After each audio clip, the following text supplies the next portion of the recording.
Buhay content creator. Buhay content creator, paggising pa lang, alam na kung agad kung ano ang hawak.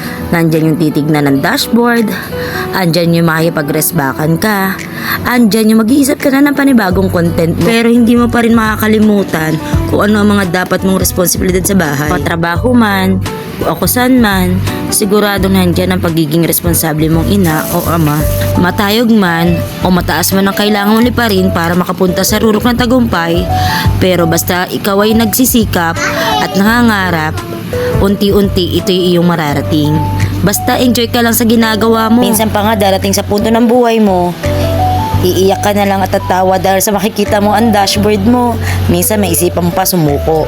Pero hanggang may taong naniniwala sa'yo at sumusuporta sa'yo, tuloy ang laban. At sa lahat ng paghihirap mong yan na ginawa mo, bigla ka na naman matatanggap na ganito. Di man kalakihan pero sobrang saya na rin dahil nagbunga ang iyong paghihirap.